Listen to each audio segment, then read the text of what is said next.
నమస్తే అండి. ఇవాళ మనం వినబోయే కథ లోపలి మనసు. రచించిన వారు వి రాజా రామ్మోహన్ రావు గారు. మంగకు 30 ఏళ్లుంటాయి. ముఖం మంచి కళగా ఉంది. అందమైందే. ఇలాంటి మంగ మొగుడికి పిచ్చా అనుకున్నాడు మాధవరావు.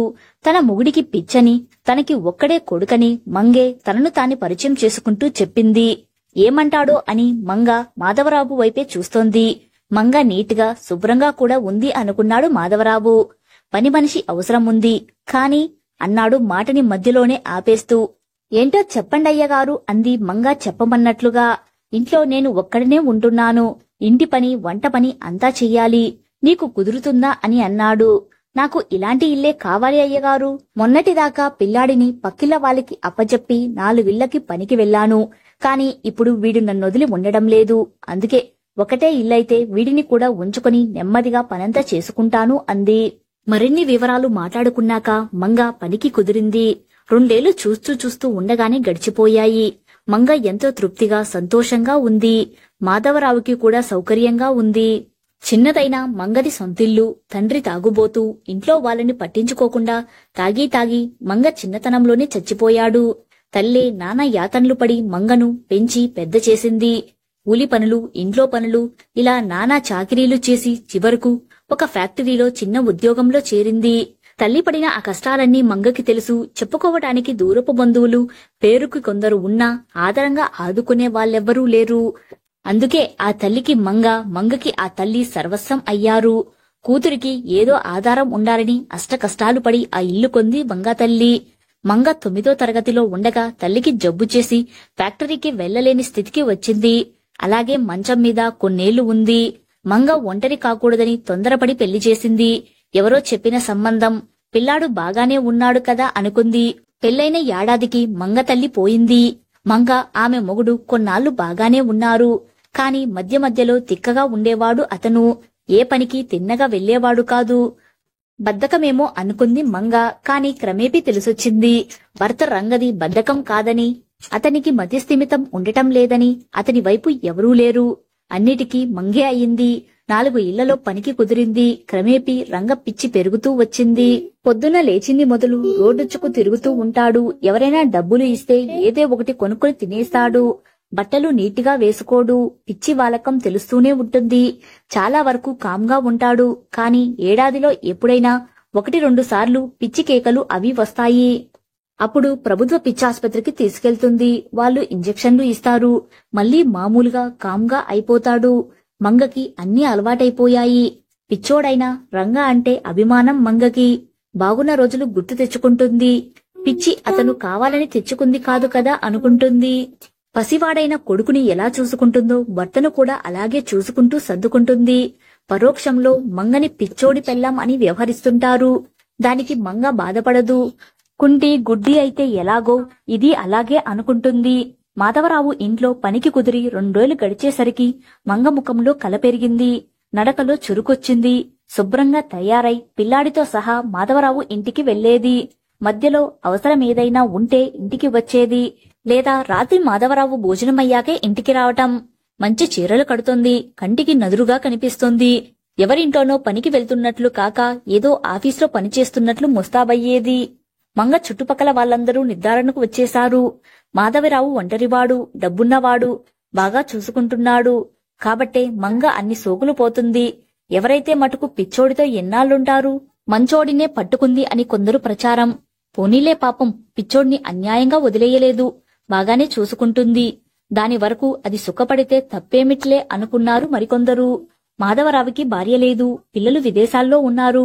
జీవితం సౌకర్యవంతంగా ఉండాలనే ఆయన కోరిక. డబ్బుకు వెనకాడాల్సిన అవసరం లేదు. సొంత ఇల్లు, పెన్షన్ వస్తుంది. పిల్లలు కూడా డబ్బులు పంపుతున్నారు. మంగ ఆయనకు వీలుగా సదుపాయంగా అన్నీ చేసిపెడుతూ ఉంది. మంగా, నువ్వు సుఖంగా సంతోషంగా ఉండు. నన్ను అలాగే ఉండని. నువ్వు ఈ ఇంట్లో పని మనిషివి అనుకోకు. ఇంటి మనిషివే అనుకో. మనకి డబ్బుకు లోటు లేదు. నా వల్ల నువ్వు సుఖంగా ఉన్నావంటే ఈ వయసులో నాకది ఎంతో తృప్తి అని మంగ పనిలో చేరిన నెలలోపే చెప్పాడు మాధవరావు. మంగ కూడా ఆ మాటకు సంతోషంగా తల ఊపింది. అలాగే అన్నట్లు. పెద్ద దాపరికాలు లేకుండా ఒకరి కష్టసుఖాలు ఒకరికి చెప్పుకుంటూ ఉంటారు. ఇద్దరి మధ్య యజమాని పనిమనిషి అన్న పరిధిని దాటిన చనువు ఏర్పడింది. ఓసారి చనువుతోటే మంగా, మీ ఆయన పిచ్చోడంటున్నావు కదా, మరి ఎలా సంసారం, పిల్లలు పుట్టడం అన్నాడు మాధవరావు. దానిదేముందండి అయ్యగారు, ఎప్పుడైనా తనంతట తనే దగ్గరకొస్తాడు, అప్పుడు నేను కాదనను అని సమాధానం చెప్పింది మంగా నవ్వుతూ. ఆ మాటకి మాధవరావు నవ్వాడు. అలాంటి కబుర్లలోనే మంగ మనస్తత్వం ఆయనకి ఇంకా బాగా అర్థమైంది. ఆయనంటే బెరుకులేదు మంగకి. ఓ దగ్గరి మనిషితోనూ, ఓ తల్లితో, ఓ స్నేహితురాలితో చెప్పుకున్నట్లే తన మనసు విప్పు చెప్పుకుంటుంది. ఎప్పటినుంచో చూస్తున్నాడు మల్లయ్య. ఆ రోజు మాత్రం మంగకి అడ్డు వెళ్లాడు. పనికని పొద్దున్నే బయలుదేరింది మంగ. గుమ్మం దాటి 4 అడుగులు వేసిందో లేదు, ఎదురుగా మల్లయ్య. మల్లయ్యది మంగ పక్క ఇల్లే. అందరూ మేస్త్రి మల్లయ్య అంటారు. కొన్నేళ్ల క్రితం కూలి చేసినవాడే. అంచెలంచెలుగా డబ్బు సంపాదించాడు, మేస్త్రి అయ్యాడు. ఇప్పుడు ఇల్లు కట్టుబడిలో సెంట్రింగ్ పనులు చేయించే ముఠామేస్త్రి. కూలి పనులు ఎప్పుడో మానేశాడు. ప్రస్తుతం పనులన్నీ ఫోన్ల మీదే. ఇళ్లకి స్లాబులు వేసే కాంట్రాక్టులు వస్తాయి, కూలీలతో చేయిస్తాడు.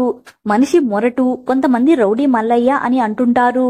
ఏం మంగా, నీకు కొత్తింటి నీళ్లు బాగా పడ్డట్టున్నాయి, మిసమిసలాడిపోతున్నావే అన్నాడు.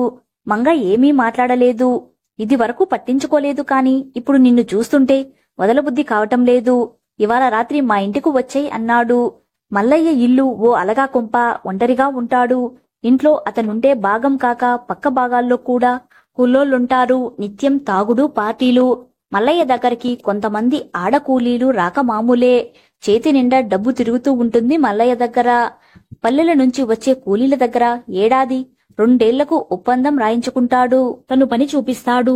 వాళ్ల కూలీలో రోజుకి ఒక్కొక్కళ్ళ దగ్గర 100 రూపాయల కమిషన్ తీసుకుంటాడు. రోజు సగటున ఓ 30 మందైనా పని చేస్తుంటారు.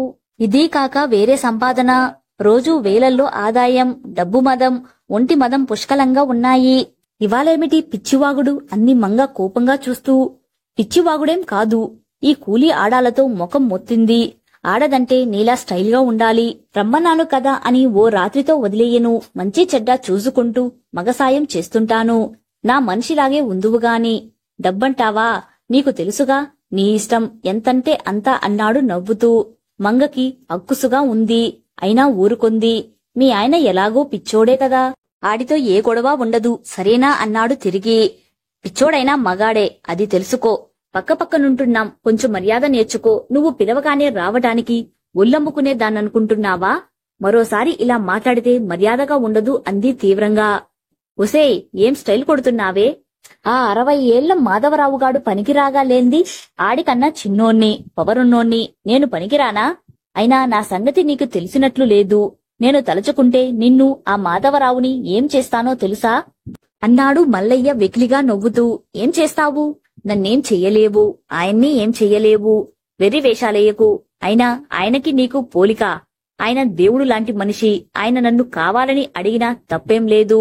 నీలాంటి రౌడీతోటి, మొరటోడితోటి శరీరం పాడు చేసుకోవాల్సిన కర్మేం నాకు పట్టలేదు. పిచ్చోడి పెళ్ళాం కదా అని తేలికగా అనుకోకు. నా భర్తంటే ఏమిటో నాకు తెలుసు. ఇంకా మాధవరావు గారంటావా? నేనేమిటో ఆయనకి, ఆయనేమిటో నాకు తెలుసు. నా నీతి, నా గౌరవం నాకు ఉన్నాయి. దేనికి భయపడే బతుకు బతకడం లేదు నేను, తెలుసుకో అంది. అలా అని ధీమాగా మల్లయ్యని తప్పించుకొని ముందుకు నడిచింది మంగ. మల్లయ్య నోట మాట రాక అలా నిలబడిపోయాడు. మల్లయ్య తనను అలా రోడ్డు మీద నిలబెట్టడం ఎంతో చికాకుగా ఉన్నా ఏం కలత పడలేదు మంగ. శరీరాలు దగ్గరవకపోయినా మనసులు దగ్గరవడంలో ఉన్న తృప్తి పొందుతుంది మాధవరావు దగ్గర. ఒకరికి ఒకరు తోడుగా బతకటంలో ఉన్న ధీమా అనుభవిస్తోంది. ఇది అని చెప్పలేని అమిలమైన తృప్తి అది.